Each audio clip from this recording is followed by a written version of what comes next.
All right, so another type of graph that we're going to talk about today is a frequency table.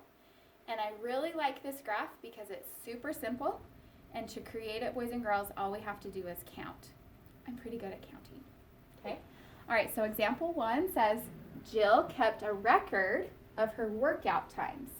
How many of Jill's workouts lasted exactly 90 minutes?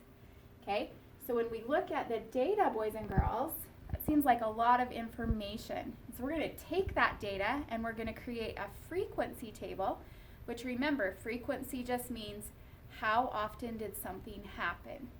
And we're going to create a frequency table as to how often Jill worked out for this many minutes.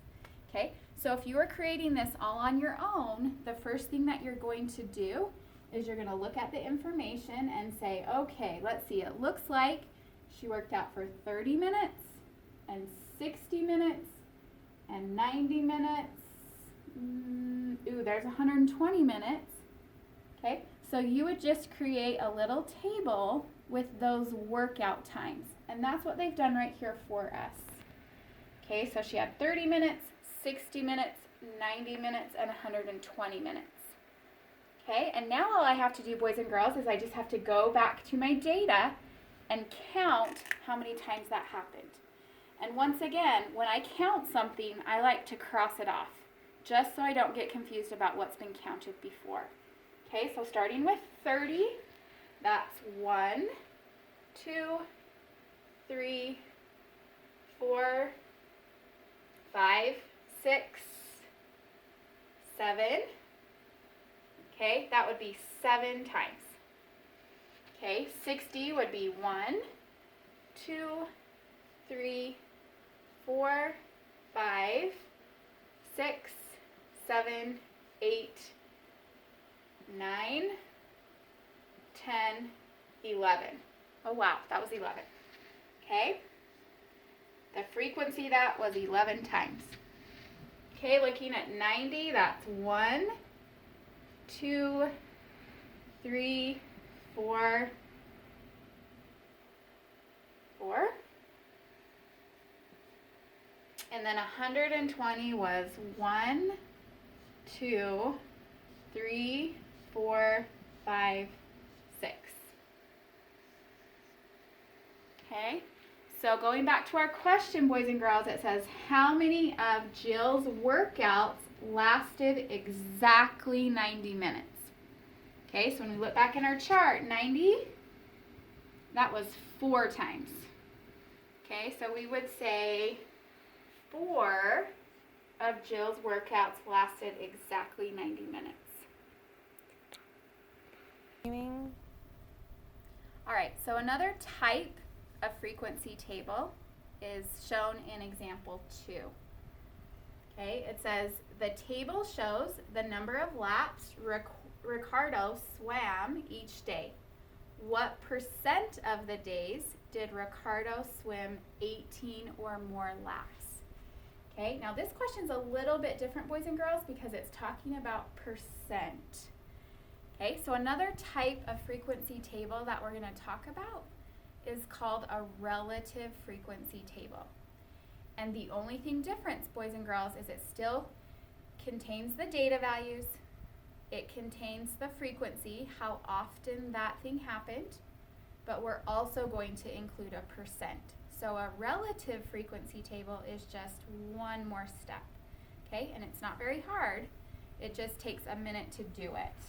Okay, so starting the same way as we did before, okay, we're looking at our lap swimming. Okay, and as I look at this, boys and girls, I can see that there's a lot of different amounts of laps. Okay, 10, 15, 5, 12, 19, 3. If I was going to create a graph that had all of those different lap times or amounts, it would be a really big graph. And boys and girls, I've told you that mathematicians, they're pretty lazy. And so one thing we can do if we have a lot of different data values is we can take a group of those data values and we can clump them together in what's called an interval. Okay, now when you use intervals, you have to be kind of careful to include the same number of values in each interval. So let's look and see what they did here. Okay, so it says Ricardo's lap swimming, and then we have this first column is the number of laps. Okay, and over here, boys and girls, it says the first thing that we need to do is determine equal intervals for the data. List the intervals in the first column. Okay, so as I look back at my data, let's see, my smallest data value is 3, and my greatest data value is I think 19. Okay, so there's my smallest and my biggest, right, side by side. So I need to make sure, boys and girls, that my intervals include at least the smallest and the greatest value, but I also need to have the same number in each interval. Okay, so if we do one interval from 3 to 7 laps, 3, 4, 5, 6, 7, that means that every interval is going to have 5 data values. Okay, so 3 to 7, then my next interval will be 8 to 12, 13 to 17, and finally 18 to 22. Okay, and then I'm just going to count how many times that actually happened.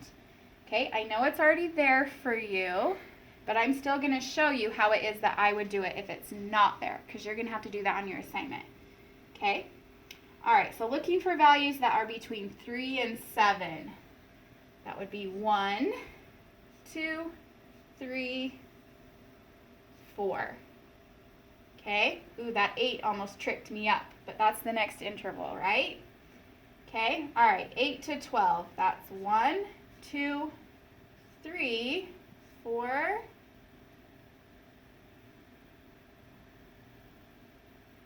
5, 6. Okay. 13 to 17 would be 1, 2, 3, 4, 5,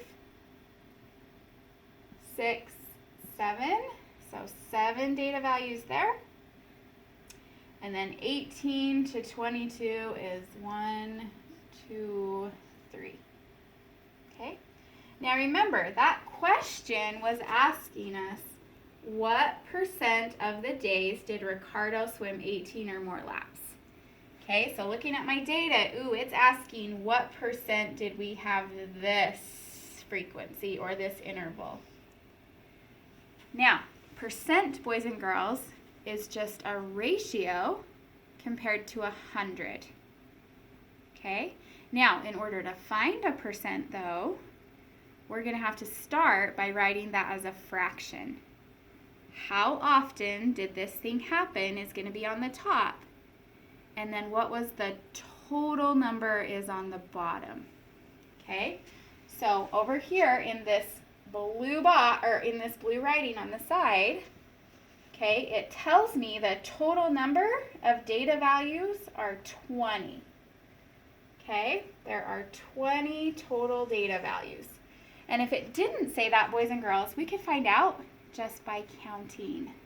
Okay, there's 4 rows of 5 data values.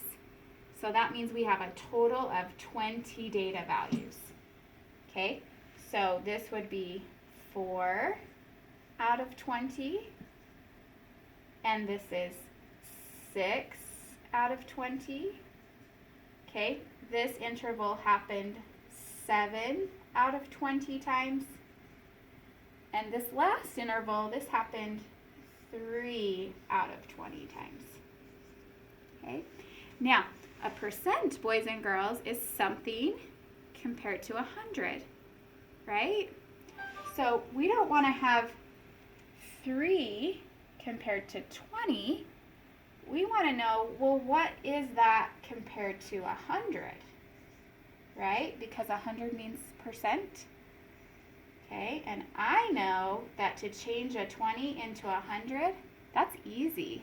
That's just times by 5. Okay, so if I do 3 times 5, that's 15. And 15 out of 100 That's 15%. So 15% of the time, Ricardo swam that many laps. Okay, I'm going to show you that one more. I'm going to change one more to a percent, boys and girls, just so you can kind of get the hang of it. Okay, so here, 7 out of 20, if I want to know what that is as a percent, I'm going to write an equivalent ratio compared to 100. Okay, that's just times by 5 to change a 20 into 100. That's times by 5.